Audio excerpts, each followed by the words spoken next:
Nang umagang iyon, isang estudyante ng Technical Vocational High School ang pumasok sa eskwela sakay ng kanyang lumang motorsiklo, amoy pa ng sabon ang kanyang uniforme. Walang sinuman ang mag-aakala na ang isang ordinaryong checkpoint ay magiging isang labanan para sa buhay o kamatayan. Inakusahan siya ng tiwaling pulis ng paglabag sa traffic marking. Ngunit walang ebidensya. Pagkatapos, may mapanlin lang ng ngiti, humingi ito ng areglo. Nanahimik ang estudyante at sinabing, kung mali po ako, tiketan ninyo ako ayon sa tamang proseso. Iyon ang huling pagkakamali ng pulis. Dahil nang dumapo ang kanyang palad sa pisngi ng binata, hindi ito umiyak, hindi tumakbo, hindi nagmakaawa. Humarap ito na may bilis na mahirap paniwalaan para sa isang ordinaryong opisyal. Sinunggaban ng kamay ng estudyante ang kanyang pulsuhan, sinira ang kanyang balanse, at sa loob lamang ng ilang segundo, bumagsak ang pulis, na pilipit, hindi na makabangon. Sa tahimik na kalsadang iyon, tanging ang tunog ng hinihingal na paghinga ang maririnig. At sa ibabaw ng nakahandusay na katawan, nakatayo ang estudyante. May dugo sa kanyang labi, ang mga matay kasing lamig ng bakal, walang ngiti, walang pagmamalaki. Nanginginig na nagsalita ang pulis. Ikaw, naglakas loob kang kalabanin ang otoridad, magsisisi ka. Tinitigan lamang siya ng estudyante at sinabi, huminahon ka, na parang isang taong alam na ang kanyang hinaharap, wala akong balak na lumaban. Ngunit ikaw ang gumawa ng pagkakamaling hindi na maitatama ng pera. At sa likod ng pinto ng isang sasakyan ng gobyerno na huminto, hindi kalayuan, may bumaba. Walang nakakakilala sa kanya, ngunit lahat ng nakakita ay napahinto. Dahil isang bagay ang sigurado, ang dumating ay hindi isang ordinaryong ama, at ang desisyong gagawin niya ay hindi titigil hanggang sa isang pangalan ang mabura sa balat ng lupa. Sino nga ba ang estudyanteng iyon at bakit biglang napasigaw ang tiwaling pulis nang makita ang taong bumaba mula sa sasakyan? Isang umagang maaraw, hinaplos ng mga unang sinag ng araw ang kalsadang aspalto na mamasa-masa pa sa hamog ng umaga sa isang tahimik na bahagi ng Marikina, isang lugar na bihirang daanan ng malalaking sasakyan. Isang binatang nakauniporme ng Technical Vocational High School, may magaan na backpack sa likod at gasgas na helmet sa ulo, ang nagmamaneho ng isang lumang motorsiklo na ang tunog ay marahan, parang paghinga ng isang matandang patuloy na lumalaban. Marahan ang kanyang takbo. Nakatuon ang kanyang mga mata sa tuwid na linya ng kalsadang nasa harapan. Habang ang malamig na hangin ng umaga ay humahampas sa kanyang mukha, nagbibigay ng kakaibang kapayapaan. Walang anumang senyales na ang araw na ito ay magiging iba sa mga karaniwang araw. Walang pag-aalala, walang malaking inaasahan. Tanging isang paulit-ulit na gawain na tahimik niyang tinatanggap bilang bahagi ng isang simpleng buhay. Ang lumang motorsiklo, kahit na madalas umangal sa matatalim na kanto o kapag pinipiga ang makina, ay nanatiling tapat sa paghahatid sa kanya sa mga tahimik na interseksyon, sa ilalim ng mayayabong na puno, at sa hanay ng maliliit na bahay na hindi pa lubusang gising. Hindi niya namamalayan na sa likod ng katahimikan ng umagang iyon, isang maliit na pangyayari ang nag-aabang. Isang hindi inaasahang pagbabago na iayanig sa kanyang mundo at sa huli ay babago sa paraan ng pagtingin ng mga tao sa kanyang paligid sa kapangyarihan, katapangan at katarungan. Sa gitna ng katahimikan ng bagong gising na umaga, habang ang tunog ng makina ng motor ni Leo ay marahang umaalingaw sa gitna ng desis ng hangin at huni ng mga ibon sa gilid ng daan, biglang isang motorsiklo ng pulis ang sumulpot mula sa likuran ng may matulin na bilis, ang likurang gulong nito'y humampas sa aspalto. Nagdulot ito ng alikabok na umikot na parang maliit na ulap na naghihiwalay sa panahon. Isang pulis na kumpleto sa uniforme, may sombrero na nakadiin sa noo at mga matang kasing lamig ng bakal, ang tumalon pababa nang hindi pinapatid ang kanyang paghinga. Lumapit siya na may agresibong mga hakbang. Ang kanyang botas ay tumama sa lupa na may kalabog na yumanig sa katahimikan ng umagang iyon. Walang bati, walang tanong, walang puwang para sa anumang gulat, agad niyang pinahinto si Leo gamit ang isang tiyak at halos marahas na senyas ng kamay. Lisensya at rehistro, utos niya, ang boses ay matigas, puno ng pagka-superior. Tila siya ay hindi lamang isang alagad ng batas, kundi isang hukom at piskal sa iisang katawan. Si Leo, na hawak pa rin ang manibela ng motor, ay dahan-dahang tinanggal ang kanyang helmet. Hindi niya inalis ang kanyang tingin sa pulis. Ibinigay niya ang mga dokumento ng mahinahon, walang panginginig, walang paligoy-ligoy. Sinuri ng pulis ang bawat dokumento. Ang kanyang mga daliri ay dumadantay sa papel na para bang naghahanap ng pagkakamaling wala naman doon. Pagkatapos, nang walang ipinapakitang ebidensya, walang ipinapakitang anumang video, at hindi man lang tumitingin sa traffic marking na malinaw na buo pa sa kanilang harapan, itinaas niya ang kanyang ulo at tinitigan si Leo ng may pang-uyam. Nilabag mo iyong puting linya sa kanto, mga 300 metro mula rito, sabi niya. Ang boses niya ay matalim na parang kutsilyong iniikot sa hangin. Binuksan ni Leo ang kanyang bibig para sumagot, ngunit nagpatuloy na ang pulis. Huwag ka nang magsinungaling. Kitang-kita ko mula sa malayo. Muntik mo nang mabangga iyong bangketa. Isinara niya ang mga dokumento gamit ang isang malakas na tulak ng palad, pagkatapos ay tinitigan si Leo na para bang hinahamon itong maglakas loob na tumutol. Kung gusto mong iwasan ang malaking problema, pagpapatuloy niya, ang boses niya ay bumaba at naging isang bulong na mas mapanganib, pwede nating ayusin to. 1,000. Ngayon din. Hindi ko nadadalhin yung motor mo sa presinto. Sa likod ng kanyang kahinahunan, huminga ng malalim si Leo. Wala siyang sinabi, ngunit ang kanyang pananahimik, isang katahimik ang hindi natitinag, ang unang sagot na mas malakas pa kaysa sa 1,000 salita. At doon, sa puntong iyon ng katahimikang binasag ng kayabangan, nagsimula ang isang hidwaan na hindi lamang tungkol sa lisensya at rehistro, kundi tungkol sa dignidad ng isang binatang ayaw yumuko sa maling kapangyarihan. Ang namuong katahimikan ay hindi nagtagal. Sa ilalim ng papalakas na sikat ng araw, tinitigan ni Leo ang pulis, hindi nang may galit, hindi rin nang may takot, kundi may isang kahinahunan na umalingaw-ngao na parang isang gong nakapapalo pa lamang. Ginigising ang isang bagay na dapat ay matagal ng patay, ang katarungan. Dahan-dahan niyang inilagay ang kanyang helmet sa salamin ng motor.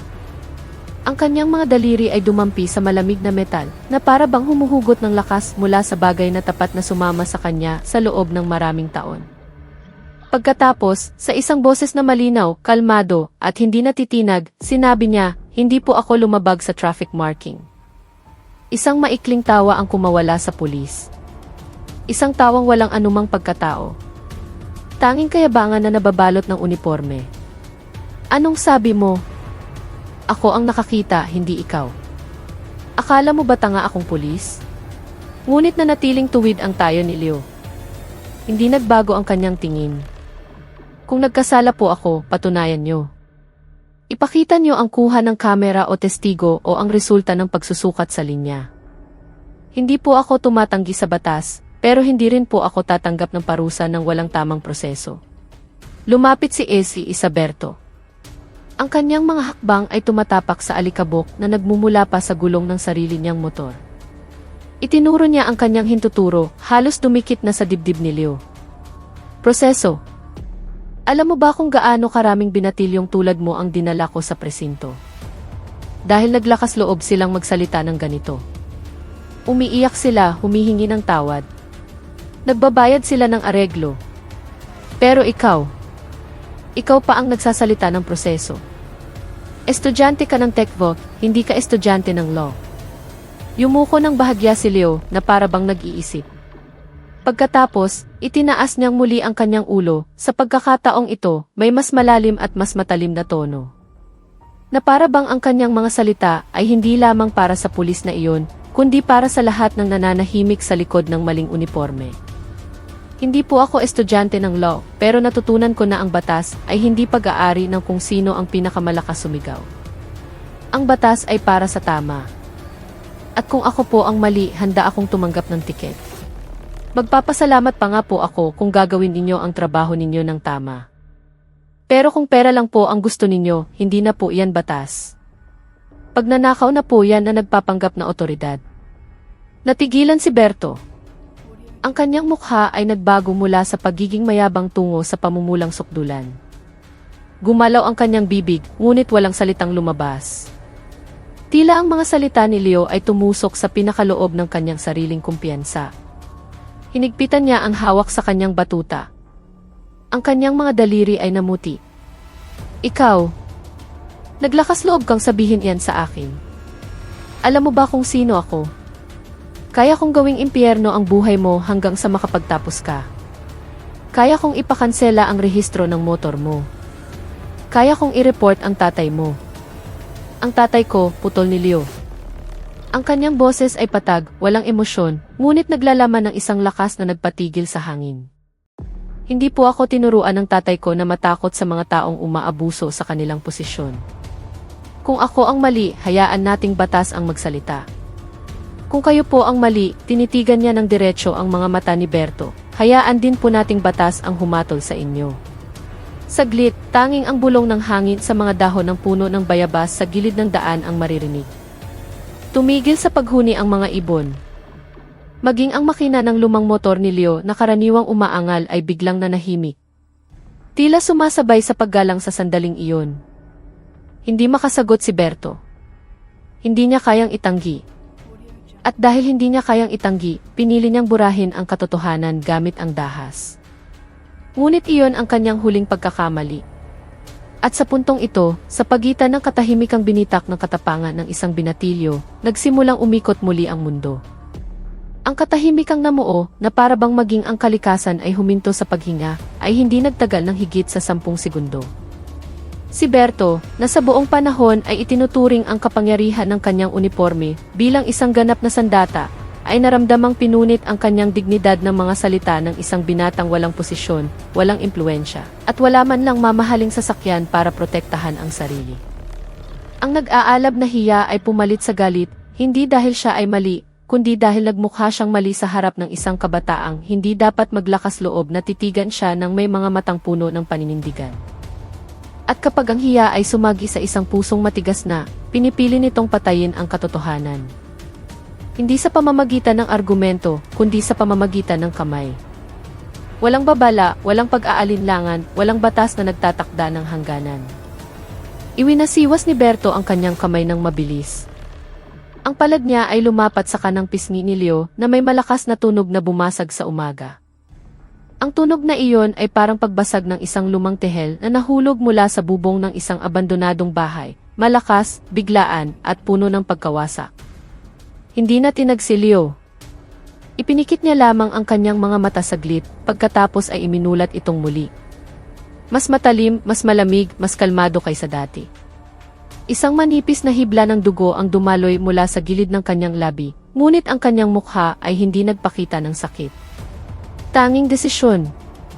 Naglakas loob ka, bulong ni Berto, paos ang boses. Tila siya mismo ay hindi makapaniwala sa kanyang ginawa. Sumagot si Leo, marahan, ngunit ang bawat pantig ay umalinggaw na parang kampana ng simbahan sa gitna ng gubat. Hindi po ako naglakas loob. Hindi lang po ako natatakot. Isang maikling tawa ang pinakawalan ni Berto, isang tawang nasasakal ng galit at takot na mawalan ng kontrol. Hindi natatakot. Akala mo ba hindi kita kayang ipatanggal sa eskwelahan mo? Kaya kong sirain ang record mo. Kaya kong i-report ang tatay mo bilang isang taong nagpalaki ng suwail na anak. Gusto mong makipaglaro sa alagad ng batas? Gusto mong mamatay ng dahan-dahan? Pinunasan ni Leo ang dugo sa kanyang labi gamit ang likod ng kanyang kamay. Dahan-dahan, na para bang nililinis ang isang mansa mula sa isang katotohanang hindi malilinis ng tubig. Kung gusto niyo po akong sirain, sige po. Pero tandaan niyo, hindi ko po kayo hiniling na gawin ito. Hindi ko po kayo hiniling na insultuhin ako. Hindi ko po kayo hiniling na abusuhin ang kapangyarihan niyo. Lahat ng ito, pinili niyo po. At kung talagang naniniwala kayo na nasa panig kayo ng batas, hayaan niyo po akong isuko ang mga dokumentong ito sa commander ninyo. Hayaan ninyo silang humusga, hindi kayong nag-aakalang kayo ang Diyos sa kalsadang ito. Huminga ng malalim si Berto. Ang kanyang dibdib ay umaangat at bumababa na parang isang makinang sasabog. Tumingin siya sa paligid. Walang testigo, tanging ang hangin, mga puno at ang tahimik na kalsada. Pakiramdam niya ay ligtas siya. Pakiramdam niya ay malakas siya. Pakiramdam niya ay kaya niyang durugin ang sinumang maglakas loob na hamunin siya. Kung ayaw mong magbayad, sabi niya, ang boses niya ay mababa, bumubulong na parang ahas na handang manuklaw, dadalhin ko ang motor na to sa presinto. At ikaw, uupo ka sa selda hanggang sa dumating ang tatay mo at makikita mo kung gaano siya kahina sa harap ng posisyon. Itinaas ni Leo ang kanyang baba ng bahagya. Ang kanyang mga mata ay nakatitig ng diretso sa dibdib ng pulis, eksakto sa itaas ng sagisag ng kapulisan na nakaburda sa kanyang uniforme. Kung dadalhin niyo po ang motor ko, sasama po ako. Sasamahan ko po kayo sa presinto. At kapag nangyari yon, huminto siya saglit na para bang binibigyan ng oras ang kanyang mga salita na manatili sa hangin, tatawagan ko po ang tatay ko. Isang malakas na halakhak ang kumawala kay Berto, puno ng kayabangan. Ang tatay mo? Sino siya? May-ari ng sari-sari store. Driver ng truck. Empleyado sa munisipyo. Akala mo ba kaya niyang labanan ang pulis? Nagbibiro ka ba? Hindi ngumiti si Leo, hindi rin gumalaw ang kanyang katawan. Tanging ang kanyang mga mata ang nagbago, naging parang salamin ang nagpapakita ng anino ng isang hinaharap na hindi pa nangyayari. Hindi po siya tindero, hindi driver, hindi empleyado. Tinitigan niya si Berto na may pananaw na hindi na nanghahamon, kundi nagbababala. Siya po ang taong kayang magpabagsak sa lahat ng ipinagmamalaki ninyo. Ang unipormeng ito, ang sweldong ito, ang pangalang ito, pati na ang kalayaan ninyo. Ikinuyom ni Berto ang kanyang kamao. Tinatangka mo akong takutin, batang tulad mo. Kaya kitang ibaon ng buhay sa likod ng rehas. Nanahimik si Leo. Pagkatapos, sa isang boses na napakahina na tanging ang hangin lamang ang nakarinig, hindi po ako nananakot. Sinasabi ko lang po na ang katarungan ay hindi kailanman humihingi ng permiso para dumating. Naghihintay lang ito hanggang sa makalimutan ng mga taong tulad ninyo na hindi sila ang batas. Sila ay tagapagpatupad lamang ng batas. At doon, sa gitna ng alikabok ng kalsada na umiikot pa, sa pagitan ng titig ng isang pulis na nagsisimula ng manghina at ng isang binatang hindi natitinag, huminto ang pag-ikot ng mundo. Hindi na makilala ni Berto ang pagkakaiba ng katapangan at kahangalan. Isa lang ang alam niya. Masyado na siyang lumayo at ang susunod na hakbang ang magtatakda kung siya ay magiging isang alagad ng batas o ang unang bilanggo na kailangan niyang harapin. Ang katahimikang namuo matapos ang mga salita ni Leo ay hindi isang payapang katahimikan. Ito ay isang katahimikang dumadagundong na parang kalangitan bago humampas ang kidlat. Nakatayo si Berto, hinihingal, ang mga kamay ay nakakuyom pa rin. Ang kanyang mga daliri ay namumuti dahil sa bigat ng galit na hindi na niya makontrol. Hindi lang siya galit, pakiramdam niya ihinamak siya, minaliit sa harap ng isang kabataang hindi dapat magkaroon ng karapatang titigan siya ng may mga matang puno ng paninindigan. At sa galit na nagbubulag, pinili niyang hindi umatras, kundi palawakin pa ang karahasan. Sa isang biglaang kilos na pumunit sa hangin, sumugod si Berto. Ang kanyang kanang kamao ay humataw patungo sa mukha ni Leo. Mabilis, mabangis, puno ng intensyong wasakin hindi lamang ang katawan, kundi pati na rin ang diwa. Ngunit hindi umiwas si Leo. Hindi niya ipinikit ang kanyang mga mata, hindi siya sumigaw. Gumalaw lamang siya ng may gaan ngunit may katumpakan. Parang tubig na dumadaloy sa pagitan ng mga bato. Umikot ang kanyang katawan sa isang iglap. Sinalo ng kanyang kamay ang pulsuhan ni Berto. Pinindot ang isang pressure point sa gilid ng braso, at sa isang banayad, ngunit nakamamatay na tulak, ipinihit niya ang katawan ng pulis. Nagulat si Berto, nanlaki ang kanyang mga mata. Bago pa niya matapos ang salita, ang paa ni Leo ay dumula sa likuran, kinukuha ang sentro ng balanse ni Berto. Sa isang makinis na kilos na sinanay ng maraming oras sa training hall ng eskwelahan, itinaas niya ang tuhod ng pulis at hinila ito pababa. Bumagsak si Berto. Ang kanyang katawan ay lumagapak sa aspalto na may malakas na tunog na umalinggaw sa mga pader ng mga abandonadong bahay sa kahabaan ng daan. Nagliparan ang alikabok. Ang kanyang sombrero ay natanggal, gumulong sa tabi ng kanyang ulo. Siya'y natulala, nasaktan, nagulat. Hindi dahil sa sakit, kundi dahil sa hindi paniniwala. Ikaw. Naglakas loob kang kalabanin ang otoridad, bulong niya. Paos ang boses, halos hindi makapaniwala na ang sarili niyang katawan ay natalo ng isang estudyante ng TechNof. Tumayo si Leo ng tuwid, bahagyang lumayo. Ang kanyang mga kamay ay nanatiling relax sa gilid ng kanyang katawan. Natutuyo na ang dugo sa kanyang labi. Ang kanyang mga mata ay hindi nagpapakita ng tagumpay, tanging katatagan. Hindi po kita kinakalaban, sabi niya, marahan ngunit malinaw na parang tunog ng kampanang pinatunog sa hating gabi. Ipinagtatanggol ko po ang sarili ko. Kayo po ang nagsimula. Bumangon si Berto nang may kahirapan, nanginginig ang mga kamay, namumula ang mga mata dahil sa galit at nawasak na dignidad. Hinugot niya ang kanyang batuta mula sa sinturon, itinutok ito kay Leo. Na para bang ang sandatang iyon ay maibabalik ang kapangyarihang kapapawi pa lamang. Akala mo ba nakakatuwa to? Naglakas loob kang atakihin ang isang alagad ng batas? Alam mo ba ang parusa dyan? Kulungan. Makukulong ka, batang basura. Hindi ka maililigtas ng tatay mo ngayon. Hindi gumalaw si Leo. Hindi siya yumuko. Hindi man lang niya tinitigan ang batuta. Tinitigan niya ang mga mata ni Berto, mga matang nagsisimula ng kumislap dahil sa totoong takot. Hindi po kita inatake, ulit ni Leo, ang boses niya ay mas kalmado kaysa dati, na para bang nagpapaliwanag siya ng isang simpleng formula sa isang estudyanteng hindi makaintindi. Sinalag ko po ang atake ninyo. Kung ako po ang may kasalanan, isulat po ninyo ang pangalan ko. Kunin niyo ang fingerprints ko, dalhin niyo ako sa presinto. Dadalo po ako, sasagot po ako. Pero kung kayo po ang may kasalanan, itinaas niya ng bahagya ang kanyang baba, hayaan po nating batas ang humatol sa inyo. Hindi ako, hindi ang tatay ko, kundi ang batas. Natigilan si Berto. Huminto ang kanyang paghinga saglit. Sa likod ng kanyang kabangisan, naramdaman niya ang isang bagay na hindi pa niya naramdaman mula nang isuot niya ang uniformeng ito, pag-aalinlangan. Ikaw. Sinabi mo kanina na tatawagan mo ang tatay mo, ang boses ni Berto ay hindi na naninigaw, hindi na mayabang. Ito ay tunog ng pag-aalala. Dahan-dahang tumango si Leo. Opo. Sino siya? Sit-sit ni Berto, halos nagmamakaawa. Sino ang tatay mo? Tinitigan siya ni Leo na may pananaw na hindi na naninisi, hindi na humuhusga, kundi may malalim na pag-aalala. Na para bang nakikita niya ang isang taong nawalan na ng sariling kaluluwa. Hindi po siya taong nabibili, hindi taong natatakot, hindi taong minamaliit.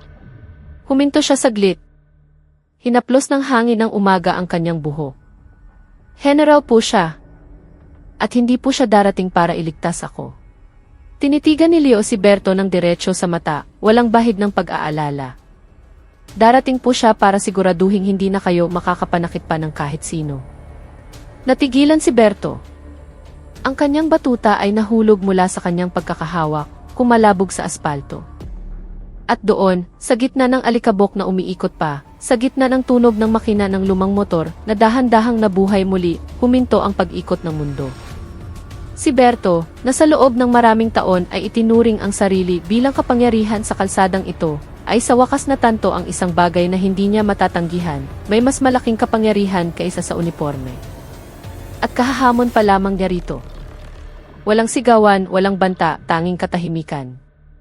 Na mas nakakatakot kaysa sa anumang karahasan. Ang katahimikang bumalot sa kalsada ay hindi isang payapang katahimikan. Ito ay isang katahimikang mabigat na parang kalangitan bago lamunin ng bagyo ang buong tanawin. Nakaupo pa rin si Berto sa aspalto. Ang kanyang katawan ay nanlalambot. Ang kanyang mga mata ay hindi na nakatingin kay Leo ng may galit, kundi may malalim na kawalan. Tila nasaksihan niya ang isang malaking batong matagal na niyang itinuring na pader na proteksyon ay gumuho ng walang tunog. At sa labas, mula sa dulo ng tahimik na kalsada, dumating ang isang tunog ng makina na hindi pangkaraniwan. Mababa ngunit malakas, kalmado ngunit nanginginig, hindi tunog ng motor ng pulis, hindi rin ng sibilyang sasakyan. Ito ay tunog ng sasakyang militar, matigas, tumpak, at puno ng otoridad na hindi mapepeke. Isang itim na sasakyan ng gobyerno, isang Ford Everest, walang anumang sagisag maliban sa isang maliit na gintong selyo sa pinto, ang dahan-dahang umandar hanggang sa huminto ito sa tabi mismo ng lumang motor ni Leo. Bumukas ang pinto sa likuran. Walang ordinaryong uniforme, walang kapansin-pansing ranggo, tanging isang kahinahunan na nagdadala ng kapangyarihan. Mula sa loob ay bumaba ang isang lalaking nasa katanghalian ng buhay. Matangkad, tuwid ang tayo, may puti na ang buhok sa kanyang sentido, ngunit ang kanyang tingin ay kasing talim pa rin ng espadang hindi pa naitatago. Nakasuot siya ng simpleng kasuotang militar na walang anumang palamuti. Tanging dalawang gintong bituin sa kanyang balikat ang kumikinang sa ilalim ng sikat ng araw. Hindi siya tumakbo, hindi siya sumigaw. Naglakad lamang siya, at bawat hakbang niya ay tila nagpapadisis sa hangin. Tila maging ang kalikasan ay gumagalang sa kanyang pagdating. Tiningnan ni Leo ang kanyang ama. Walang ngiti, walang yakap, tanging isang tingin, maikli, malalim at puno ng pag-unawa. Na para bang nagsasabing, alam ko. Alam ko na mula pa sa simula. Huminto si General Antonio de Leon ilang hakbang mula kay Berto. Tinitigan niya ang pulis, hindi nang may galit, hindi nang may puot, kundi may malamig na pagtatasa. Isang hukom na nagbabasa ng ulat ng isang krimen na matagal nang nakatala. Berto, sabi ni General de Leon. Ang kanyang boses ay mababa, ngunit umalinggaw na parang kulog na pinipigilan. Natatandaan mo ba ang unang alituntuning itinuro sa akademya? Ano iyon? Itinaas ni Berto ang kanyang ulo. Nanginginig ang kanyang mga labi. Gusto niyang sumagot, ngunit ang kanyang dila ay nanigas. Ako. Huwag kailanman abusuhin ang kapangyarihan para apihin ang mahihina. Tinapos ito ni General de Leon ng walang emosyon, walang tono ng galit. Tanging isang pagkadismaya na mas masakit pa kaysa sa galit. Natatandaan mo yan, di ba? Nanumpa ka pa nga sa harap ng watawat ng Pilipinas. Sinabi mong magiging tagapagtanggol ka, hindi mang aapi. Yumuko si Berto. Nagsimulang mamuo ang luha sa gilid ng kanyang mga mata. Hindi dahil sa sakit, kundi dahil sa hiya. Hindi ko po alam. Hindi ko po alam na anak niyo siya. Lumapit si General de Leon ng isang hakbang. Isa lang. Ngunit ang hakbang na iyon ay nagpaatras kay Berto nang hindi niya namamalayan. Nanginginig ang kanyang mga tuhod. Hindi mo kailangang malaman kung sino siya, sagot ni General de Leon. Nanatiling kalmado ang kanyang boses, ngunit bawat salita ay isang martilyong humahampas sa konsensya. Ang kailangan mo lang malaman ay hindi mo dapat saktan ang kahit sino. Hindi mahalaga kung ano ang kanilang pinagmulan, kung ano ang kanilang edad, kung ano ang posisyon ng kanilang mga magulang. Dahil ang unipormeng suot mo ay hindi simbolo ng kapangyarihan. Ito ay responsibilidad. At ikaw ay nagtaksil dito. Tahimik na nakatayo si Leo sa tabi ng kanyang ama, hindi nakikialam. Hindi na niya kailangang magsalita, nagawa na niya ang kanyang bahagi. Ngayon, ang katarungan ay dumating hindi bilang paghihiganti, kundi bilang pagpapanumbalik. Umiyak si Berto. Ang tunog ng kanyang pag-iyak ay basag, maliit, halos hindi marinig. Humihingi po ako ng tawad. Hindi ko po sinasadya. Akala ko po ordinaryong bata lang siya. Akala ko po kaya kong gawin ang kahit ano. Dahan-dahang tumango si General de Leon. Ganyan nga ang inakala mo. At iyan ang nagiging dahilan kung bakit ka mapanganib. Lumingon siya kay Leo pagkatapos ay muling tumingin kay Berto. Sinampal mo ang batang ito. Kinikilan mo siya. Tinakot mo ang buhay niya dahil lang naglakas loob siyang magsalita. Akala mo ba ang katapangan ay kahinaan? Akala mo ba ang katotohanan ay banta? Kumuha siya ng isang calling card mula sa bulsa ng kanyang jacket. Itim, walang nakasulat. Tanging isang maliit na logo sa gitna, Headquarters, Armed Forces of the Philippines. Ito ang pangalan ko. General Antonio de Leon. Pinuno ng National Security Command. Ama ng binatang inakala mong ordinaryo. Inilagay niya ang card sa aspalto, sa harap mismo ng mga mata ni Berto. At ngayon, may dalawa kang pagpipilian. Una, kunin mo ang card na ito. Sumama ka sa akin sa kampo. Ipaliwanag mo lahat ng ginawa mo. Mula sa illegal na checkpoint, pangingikil, hanggang sa pisikal na pananakit sa isang sibilyan. Aminin mo lahat at baka bigyan ka pa ng Diyos ng pagkakataong magsisi. Tinitigan ni Berto ang card. Pumatak ang kanyang mga luha rito. Hindi siya gumalaw.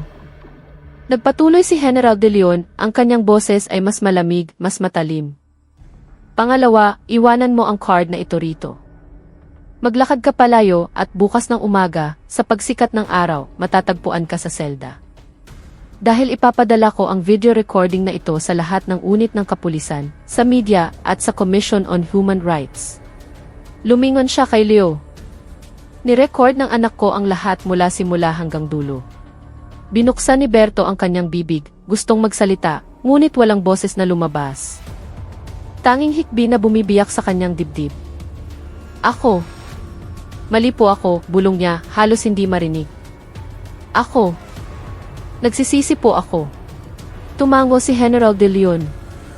Hindi sapat ang pagsisisi. Mananagot ka. Lumingon siya sa sasakyan. Pumasok ka. Ngayon, pupunta tayo sa presinto at sasagutin mo ang lahat. Hindi sa akin, kundi sa batas at sa mga mamamayang pinagtaksilan mo. Walang sigawan, walang paglaban. Si Berto, ang dating pulis na naniwalang ang kanyang uniforme ay kalasag ng kapangyarihan, ay dahan-dahang tumayo. Nanginginig ang kanyang mga kamay habang kinukuha ang card. Tinitigan niya ito saglit, pagkatapos ay maingat na itinupi na parang isang taong nakatagpo ng isang bagay na napakahalaga at ngayon lang napagtanto kung paano niya ito nyurakan. Naglakad siya patungo sa sasakyan. Ang kanyang mga hakbang ay mabigat na parang pasan niya ang bigat ng buong mundo.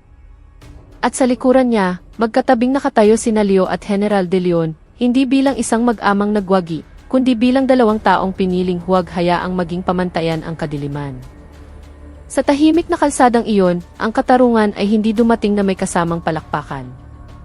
Dumating ito sa katahimikan, may kahinahunan, may katapangan, at may isang pagpili, ang tumayo o manahimik. Pinili ni Berto na manahimik. Pinili ni Leo na tumayo. At pinili ni General De Leon na huwag hayaang makalimutan ng mundo, ang uniforme ay hindi baluti ng mga nang-aapi. Ito ay kapa ng mga tagapagtanggol. Dahan-dahang umandar ang sasakyang militar sa mga kalsada ng lungsod na nagsisimula ng magising. Nagsimula ng magdagsaan ang mga sasakyang sibilyan. Ang mga tindero sa bangketa ay nagbubukas ng kanilang mga pwesto. Ang mga bata ay nagtatakbuhan patungo sa eskwela. At walang sinuman ang nakakaalam na sa likod ng saradong pinto ng isang itim na sasakyan, ang kapalaran ng isang pulis ay tinutukoy. Sa loob, nakaupo si Berto sa likurang upuan. Ang kanyang katawan ay tensyonado na parang isang kwerdas na malapit ng maputol. Ang kanyang mga mata ay nanatiling nakayuko, hindi naglalakas loob na tumingin sa harap, hindi rin lumilingon kina Leo o General De Leon. Mahigpit lamang niyang hawak ang calling card, isang maliit na papel na ngayon ay tila kasing bigat ng isang lapida. Si General De Leon ay nakaupo sa tabi ng kanyang anak, tahimik, walang binibigkas na salita, hindi nagagalit, hindi nagpapakalma. Nariyan lamang siya bilang isang simbolo, isang paalala, isang lakas na hindi kailangang sumigaw para patigilin ang mundo. Samantala, sa himpilan ng pulisya, si Police Colonel Mateo Reyes, ang hepe ng pulisya na kilala sa pagiging mahigpit ngunit makatarungan, ay nagsusuri ng mga ulat nang biglang bumukas ang pinto ng kanyang opisina ng walang katok. Tumingin siya at agad na natigilan. Sa pintuan ay nakatayo ang isang general. Walang bodyguard, walang kasamang staff, tanging isang binatang nakauniforme ng Texas. At sa likuran nito, isang pulis na may maputlang mukha, ang mga kamay ay nakatali ng plastic tie, ang mga mata ay nagluluha na parang isang tao ngayon lang napagtanto na inilibing niya na ang kanyang sarili. Lahat ng pulis sa silid ay sabay-sabay na tumayo. Ang kanilang mga ulo ay yumuko, ang kanilang paghinga ay huminto. Walang naglakas loob na huminga ng mas malalim.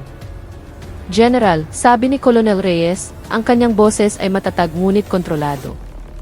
Paano po ako makakatulong? Pumasok si General De Leon.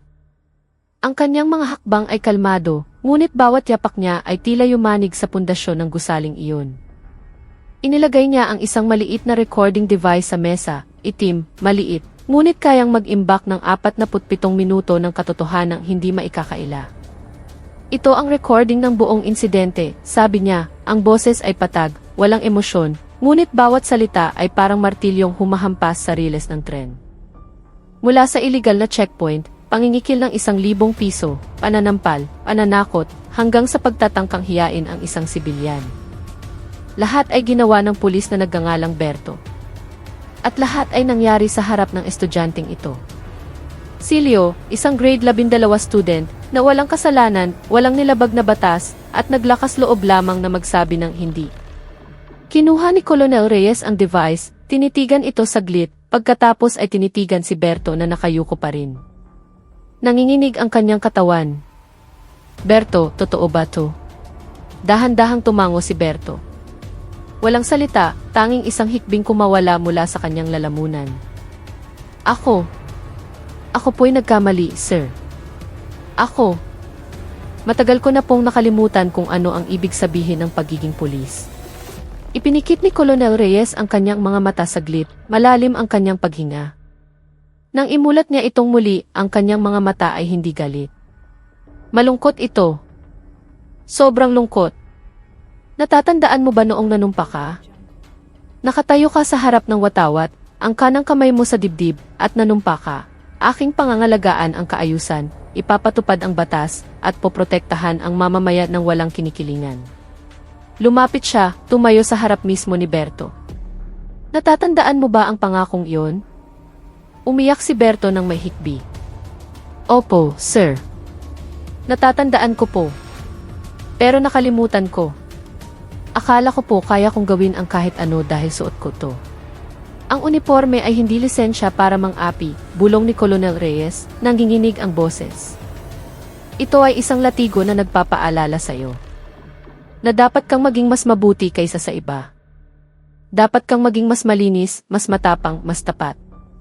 Pero ikaw, ginawa mo itong maskara para pagtakpan ang kahinaan mo. Muling nagsalita si General De Leon. Ang kanyang boses ay mababa ngunit umalinggaw sa buong silid. Kayong lahat dito, mga miyembro ng kapulisan, kayo ang sandigan ng taong bayan. Kapag nakakita ng pulis ang isang ina, naniniwala siyang ligtas ang kanyang anak. Kapag pinahinto ang isang matandang tindero, naniniwala siyang hindi siya hihingan ng pera. Kapag ang isang binatang tulad ni Leo ay papasok sa eskwela, naniniwala siyang hindi siya sasampalin dahil lang sa luma niyang motor. Tinitigan niya si Colonel Reyes, pagkatapos ang buong silid. Pero ngayon, ang tiwalang iyon ay nabasag. At ikaw, kayo ang dapat mag-ayos nito. Dahan-dahang tumango si Colonel Reyes, kumikinang ang mga mata sa luhang kanyang pinipigilan. Ako po ang mananagot. Hindi ko po alam na nangyayari ito sa aking nasasakupan. Hindi ko po alam na mayroong tumitingin sa uniforme bilang kasangkapan sa pangingikil. Dahil hindi ka tumitingin, sagot ni General De Leon. Tinitingnan mo lang ang mga ulat, pero hindi mo nakikita ang mga mukhang nasasaktan. Hindi mo naririnig ang iyak ng mga biktima. Hindi mo alam kung gaano karaming batang tulad ni Leo ang hindi naglalakas loob na magulat dahil sa takot, dahil walang kapangyarihan, dahil walang amang maaaring dumating na may sasakyang militar. Sandaling natahimik ang silid, tanging ang mabibigat na paghinga ni Berto ang maririnig. Pagkatapos, lumingon si Colonel Reyes. Kinuha niya ang mikropono mula sa mesa. Lahat ng miyembro magtipon sa quadrangle. Ngayon din, sa loob ng 5 minuto, tinitigan niya si Berto sa huling pagkakataon. Hindi ako ang magpaparusa sa iyo. Ang batas ang magpaparusa sa iyo. At ako, sisiguraduhin kong haharap ka sa publiko. Dahil hindi ka lang lumabag sa batas. Pinagtaksilan mo ang pangako ng bawat pulis sa bansang ito. Yumuko si Berto ng mas malalim. Humihingi po ako ng tawad. Patawad kay Leo. Patawad sa pamilya niya. Patawad sa taong bayan. Tumango si Colonel Reyes. Hindi sapat ang patawad, pero may pagkakataon kang patunayan na tao ka pa. Lumingon siya kay Leo at mumiti. Ang unang ngiti mula nang dumating sila. Salamat, iho. Hindi ka lang matapang, ikaw ay isang halimbawa. Dahan-dahang tumango si Leo. Gusto ko lang po na ang mga pulis ay maging tunay na tagapagtanggol, hindi mang-aapi.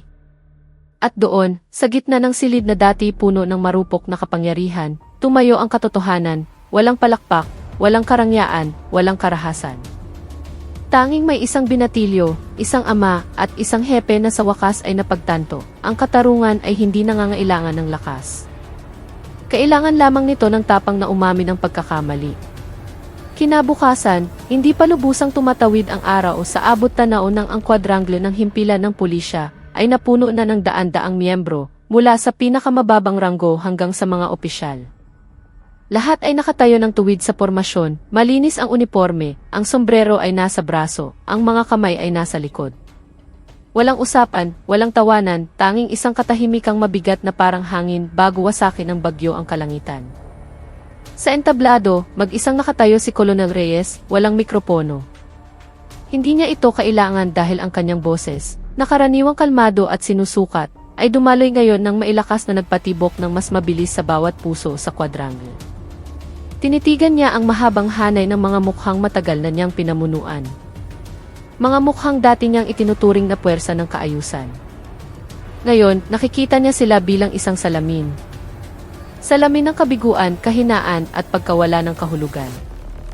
Ngayon, sabi ni Colonel Reyes, mahina ang kanyang boses ngunit tumago sa lahat ng katahimikan, ay hindi araw para sa karaniwang pagtitipon, hindi araw para sa pagsusuri ng mga ulat ng krimen o lingguhang bilang ng nahuli.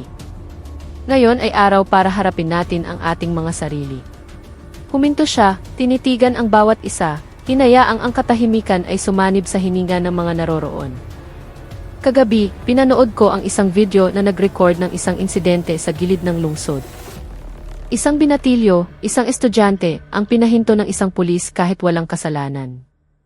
Inakusahan ng paglabag na hindi naman nilabag. Kinikilan para sa areglo. Sinampal dahil naglakas loob na ipagtanggol ang kanyang karapatan. At nang tumanggi siyang yumuko, sinuklian siya ng kamao, ng pananakot, ng kayabangang nababalot ng uniforme. Isang batang pulis sa unang hanay ang yumuko, nanginginig ang mga kamay.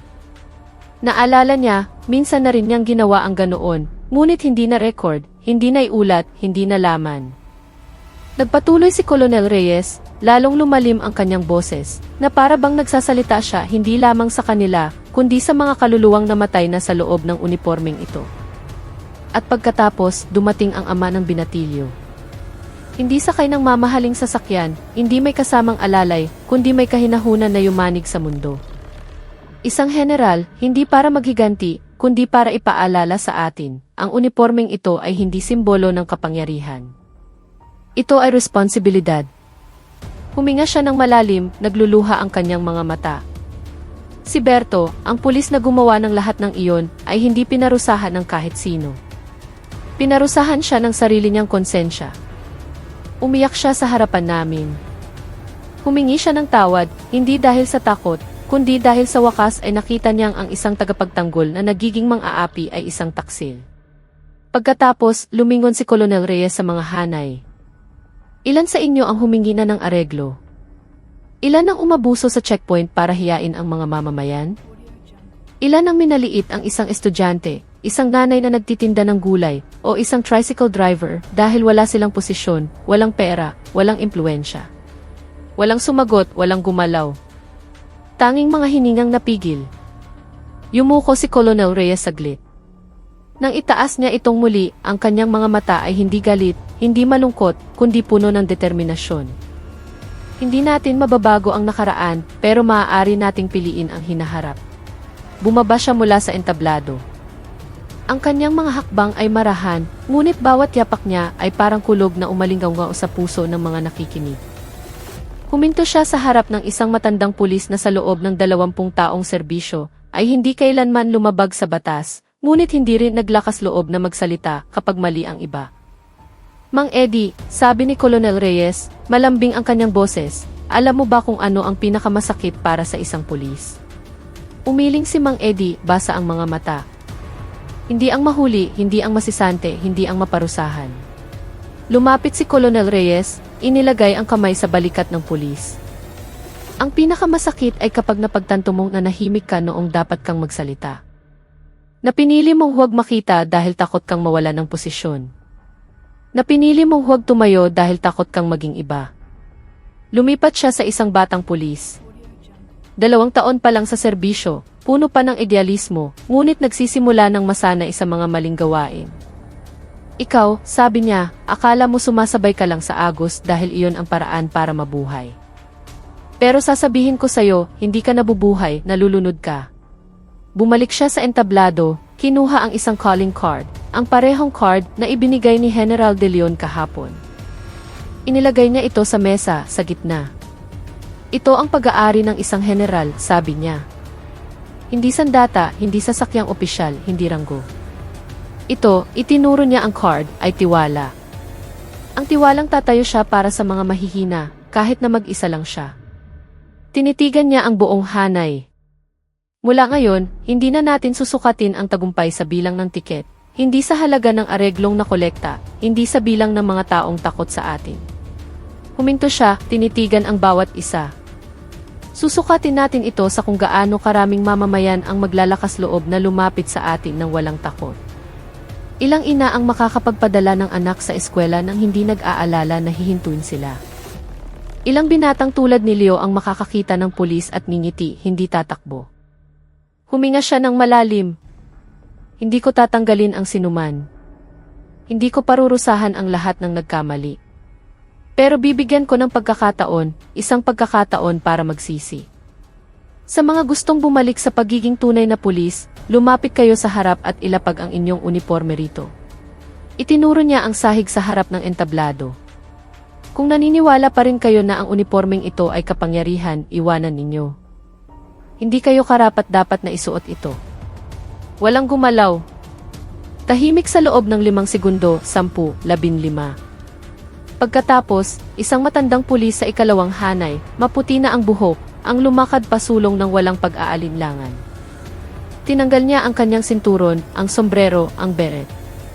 Pagkatapos, gamit ang nanginginig na kamay, inilapag niya ang kanyang uniforme sa sahig. Isa-isa, nagsimulang gumalaw ang mga tao. Isang babaeng pulis na matagal nang nanahimik habang kinikikilat ng kanyang mga kasama ang mga tindera sa palengke.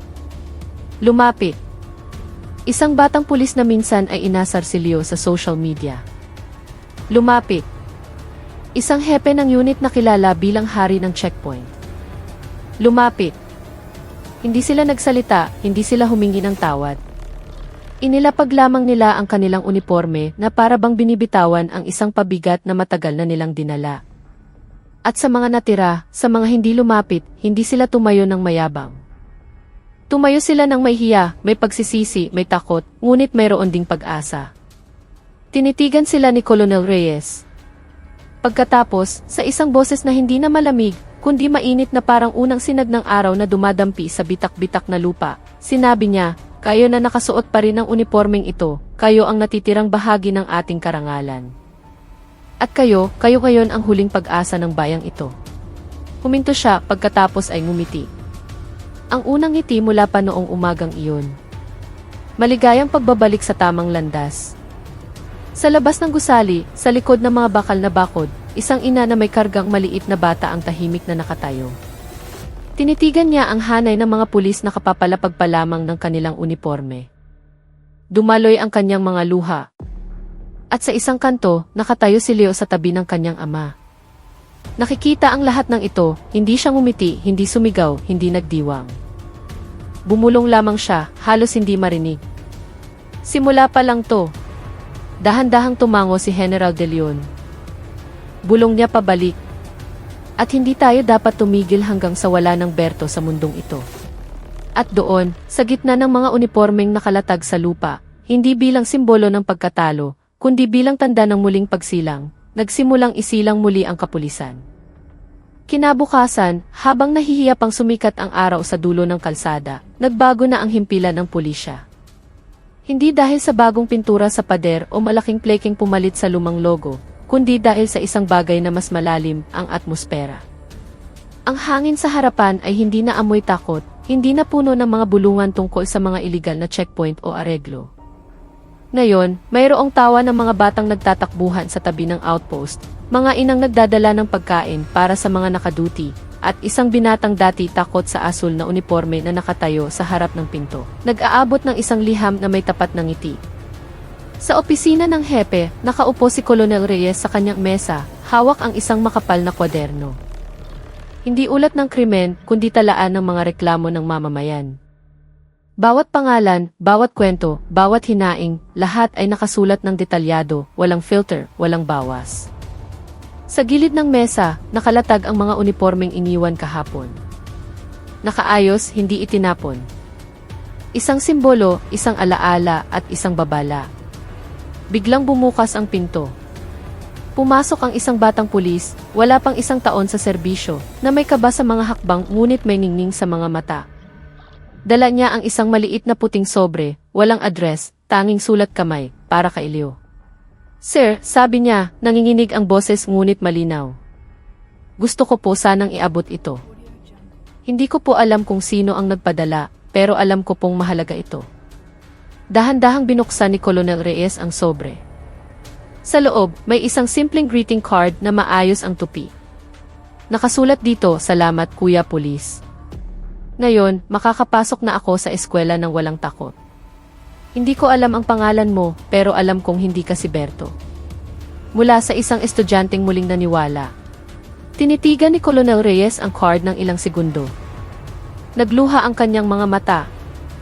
Hindi siya umiyak, ngunit pakiramdam niya ay parang isang taong kagigising lang mula sa isang mahabang bangungot at natuklasang hindi pa pala tuluyang nawasak ang mundo. Tinitigan niya ang batang pulis. Sino ang nagpadala nito? Umiling ang pulis. Hindi ko po alam, sir. Pero nakita ko po siya kahapon ng hapon, nakatayo malapit sa gate, tahimik kaming pinagmamasdan. Pagkatapos, inilagay niya ang sobre na ito sa guardhouse at umalis. Walang nakakakilala sa kanya, pero sigurado po akong mensahe iyon para kay Leo. Dahan-dahang tumango si Colonel Reyes. Idinikit niya ang card sa pader, sa tabi mismo ng opisyal na bulletin board. Sa ilalim nito, isinulat niya gamit ang itim na marker, ang katarungan ay hindi nangangailangan ng karangyaan. Kailangan nito ng presensya. At minsan, dumarating ito sa pamamagitan ng isang card, mula sa isang binatang hindi kailanman sumigaw. Kinabukasan ng umaga, isang hindi inaasahang pangyayari ang naganap. Isang ina na sa loob ng 2 taon ay atubiling i-report ang pagnanakaw ng kanyang motorsiklo dahil takot na hingan ng hipang gasolina, ay kusang pumunta sa presinto. Walang kasama, walang takot. Dala niya ang isang bungkos ng puting rosas. Gusto ko pong mag-report, sabi niya, mahina ang boses ngunit malinaw. Ninakaw po ang motor ko 1 linggo na ang nakalipas. Aasikasuhin po ba ito? Pero ngayon, naniniwala po ako.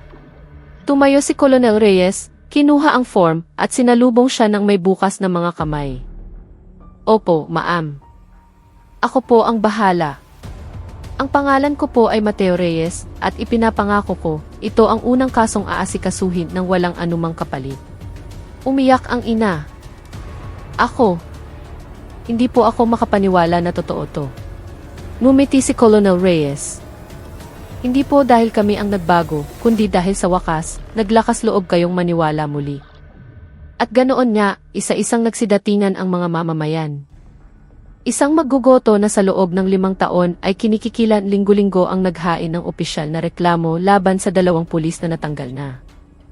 Isang guro sa elementarya na ang anak ay sinaktan dahil sa maling paradahan ang nagpadala ng liham ng pasasalamat dahil sa wakas, hindi na siya takot magsalita. Isang matandang lolo na sa loob ng 30 taon ay hindi naglakas loob na kumuha ng business permit dahil takot hingat ng pera ang pumunta sa munisipyo at tinanggap mismo ng hepe ng administrasyon na tumulong pa sa kanya na punan ang mga form. Lahat ng ito ay nangyari ng walang parada, walang press release, walang kamera ng jeep. Tanging may tiwalang dahan-dahang nanunumbalik tulad ng lupang bitak-bitak na nagsisimula ng tubuan muli ng damo. Isang gabi, habang marahan ang ulan at malabo ang ilaw ng mga poste, naglakad si Colonel Reyes mag-isa sa likod bahay ng presinto. Doon, sa ilalim ng isang matandang puno ng mangga, natagpuan niya ang isang lumang motorsiklo. Ang motor ni Leo. Hindi sira, hindi ninakaw. Nakapark lamang ng maayos, may isang piraso ng papel na nakatali sa manibela. Salamat po, Colonel. Hindi ko na po kinuha ang motor na ito dahil ngayon, alam ko nang hindi kailangang matakot ang pulis at hindi kailangang magtago ng mamamayan. Leo. Sa ilalim, nakasulat ang isang numero ng telepono. Inangat ni Colonel Reyes ang papel, tinitigan ito, pagkatapos ay dahan-dahang kinuha ang kanyang cellphone, pinindot ang mga numero. 2 ring. Pagkatapos, isang kalmadong boses ng isang binata ang sumagot, "Magandang gabi po, Colonel." Ngumiti si Colonel Reyes. "Leo, alam mo ba, ipinaramdam mo sa akin na pulis ulit ako. Dumating ang sagot ni Leo nang walang pag-aalinlangan. Hindi po kita ginawang pulis, sir. Ipinaalala ko lang po sa inyo na pulis na po kayo. Nakalimutan niyo lang po. Natigilan si Colonel Reyes. Mas lumakas ang ulan ngayon, ngunit hindi siya gumalaw. Kung ganoon, bulong niya, ang boses ay halos lamunin ng hangin. Ano ang dapat nating gawin bukas? Mula sa kabilang linya, marahang tumawa si Leo. Isang tawang hindi mayabang, hindi nagwagi, hindi mapanghusga. Tanging isang tawang tapat. Ipagpatuloy niyo lang po, sabi niya, dahil ang katarungan ay hindi isang palabas na isang gabi lang. Ito ay isang pang-araw-araw na gawain na pinipili natin tuwing pinipili nating tumayo, hindi manahimik. Tumingala si Colonel Reyes sa madilim na langit kung saan tumutulo ang ulan sa kanyang mukha. Dahan-dahan siyang tumango. Bulong niya. Ipagpapatuloy natin. At sa likod ng mga bintana ng presinto, sa mga silid na dati puno ng hinala, ngayon ay nagbabatian ang mga pulis. May nagsusulat muli ng mga alituntunin, may nagbubukas ng 24 oras na serbisyo para sa mamamayan. May nagsisimulang umikot sa mga barangay, hindi para sa checkpoint, kundi para makinig. Dahil alam na nila ngayon, hindi ang uniforme ang gumagawa sa iyo na pulis, kundi ang tapang mong manatiling tao, kahit na sinusubukan itong burahin ng mundo. At sa isang tahimik na kanto ng lungsod, sa ilalim ng matandang puno, kung saan minsan huminto ang motor ni Leo, doon nagsimulang mabuhay muli ang katarungan. Hindi may kasamang palakpakan, kundi may isang salitang inuulit-ulit. Bawat umaga, naniniwala ako. At sa pagkakataong ito, hindi lang ito binibigkas ng mga mamamayan, kundi pati na rin ng mga nakasuot ng asul na uniforme. Nang gabing iyon, bumubulong pa rin ang ulan sa bubong ng himpilan ng pulisya. Ang marahang patak ng tubig ay parang isang dasal na hindi binibigkas. Sa isang maliit na silid pulungan na dati iginagamit lamang para sa mga paulit-ulit na pagsusuri at matitigas na anunsyo, ngayon ay puno ng 35 pulis mula sa iba't ibang ranggo. Mula sa mga baguhan hanggang sa mga hepe ng unit, mula sa babaeng naglilingkod sa mga mobile outpost hanggang sa mga matatandang pulis na sa loob ng 2 dekada ay nanahimik lamang. Hindi sila dumating dahil sa utos, dumating sila dahil sa isang imbitasyon. Isang simpleng imbitasyon na nakasulat sa isang ginamit na papel na walang opisyal na letterhead. Tanging isang pangungusap, hindi na tayo ang pulis na kinatatakutan. Matuto tayong maging pulis na makatao. Walang mikropono si Colonel Reyes, walang entablado, tanging isang mahabang mesa, at sa gitna nito, isang simpleng kahon na gawa sa kahoy na naglalaman ng mga unipormeng iniwan kahapon. Hindi itinapon, hindi itinago sa bodega. Inilagay bilang isang altar. Tumayo si Colonel Reyes sa dulo ng mesa, walang kurbata, walang sombrero, tanging isang puting polo na bahagyang basa ng ulan. Tinitigan niya sila isa-isa, hindi bilang isang hepe, kundi bilang isang kapatid na kagigising lang mula sa isang bangungot. Alam ninyong lahat, sabi niya, kalmado ang kanyang boses, ngunit dumadaloy na parang isang ilog na nagsisimula ng dumaloy muli matapos mamatay. Hindi natin maaayos ang nakaraan. Hindi natin mabubura ang pangalan ni Berto sa talaan. Hindi maibabalik ang pakiramdam ng kaligtasan na nawala sa isang gabi. Pero maaari nating piliin kung ano ang itatayo natin ngayon. Huminto siya, tinitigan ang isang batang pulis na nagngangalang Arif, na 2 buwan pa lang sa serbisyo at minsan ay sumama sa isang iligal na checkpoint dahil lahat naman ay ginagawa. Arif, sabi ni Colonel Reyes, natatandaan mo ba noong tinulungan mong tiketan ang isang nanay na nagtitinda ng bakso dahil sa maling paradahan? Sinabi mo sa kanya, kung hindi ka magbabayad, bukas dadalhin kita sa presinto. Umiyak siya.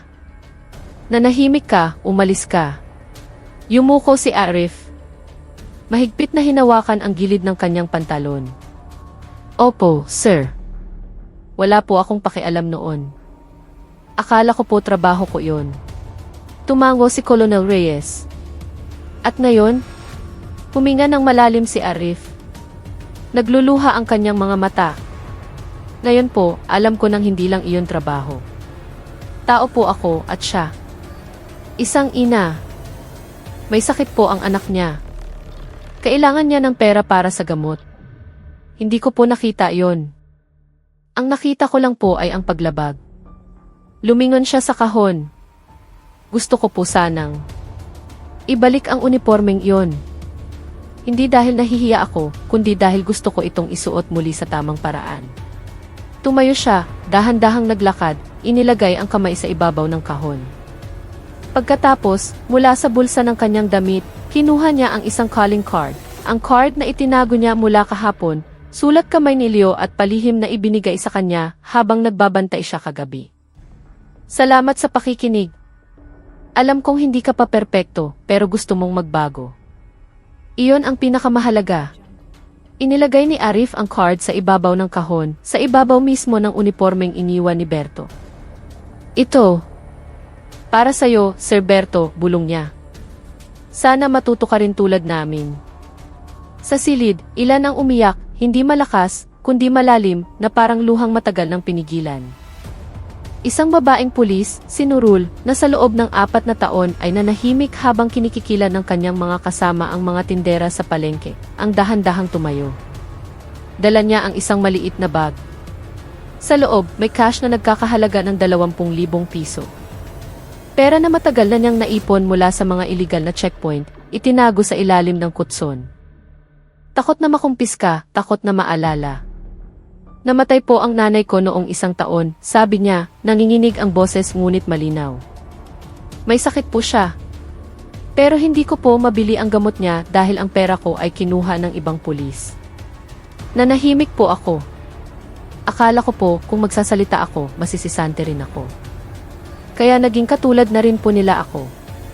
Inilagay niya ang bag sa mesa. Ito po ang perang ninakaw ko sa mga mamamayan. Hindi ko po alam kung sino ang mga may-ari. Pero alam ko pong kailangan kong ibalik ito, hindi sa opisina, kundi sa mga nasaktan. Tinitigan niya si Colonel Reyes. Hindi po ako humihingi ng tawad. Humihingi po ako ng pagkakataong magtrabaho muli para maging isang karapat-dapat na pulis. Inangat ni Colonel Reyes ang bag, hindi binuksan ang laman, hinawakan lamang ito. Alam nyo, sabi niya, malambing ang kanyang boses, sa kasaysayan, maraming bansa ang bumagsak dahil sa kurap na kapangyarihan. Pero ang mga muling bumangon ay ang mga naglakas loob na aminin, nagkamali ako. Inilagay niya ang bag sa tabi ng kahon. Ito ay hindi parusa. Ito ay isang alay. Pagkatapos, isang matandang pulis, si Mang Slemet, isang retiradong pumupunta pa rin sa opisina araw-araw kahit hindi na aktibo, ang lumapit. Dala niya ang isang luma at naninilaw na kwaderno na naglalaman ng libu-libong pangalan na isinulat kamay. Ang mga biktima ng checkpoint, ng pangingikil, ng mga hindi naglakas loob na mag-ulat. Itinago niya ito sa loob ng 17 taon, hindi ipinakita kaninuman. Sa akin ito, sabi niya, paos ang boses dahil sa edad. Itinala ko sila dahil wala akong magawa. Marunong lang akong magsulat. At umaasa akong isang araw may magbabasa nito. Inilagay niya ang libro sa mesa. Ngayon, naniniwala akong babasahin ninyo ito. At may gagawin kayo. Kinuha ni Colonel Reyes ang libro, hinawakan ito na parang isang banal na kasulatan. Binuksan niya ang unang pahina. Unang pangalan, Wati, tindera ng ice candy, nahuli sa checkpoint. Kinuhanan ng I-500. Hulyo 3, 2007. Huling pangalan, Leo, estudyante ng TechVoc, sinampal, hininga ng areglo. Abril 14 na, 2025. Dahan-dahan niyang isinara ang libro. Pagkatapos, sa isang boses na umalingaw sa buong silid, isang boses na hindi natunog utos kundi isang pangako, sinabi niya, hindi natin buburahin ang mga pangalang ito. Ilalagay natin sila sa pader ng opisina, sa opisyal na website, sa bawat bagong training, sa bawat pagtitipon sa umaga. Tinitigan niya silang lahat. Sa bawat pagsuot ninyo ng unipormeng ito, makikita ninyo ang mga pangalang ito. Dahil hindi sila mga biktima. Sila ay mga guro. Sila ay salamin. Sila ang konsensyang nagsasalita kapag nakakalimot tayo. Huminto siya, tinitigan sina Arif, Nurul, Mang Slemet at lahat ng naroroon. Hindi tayo magiging perpekto bukas, pero magiging mas mabuti tayo araw-araw. Dahil ang katarungan ay hindi isang huling hantungan.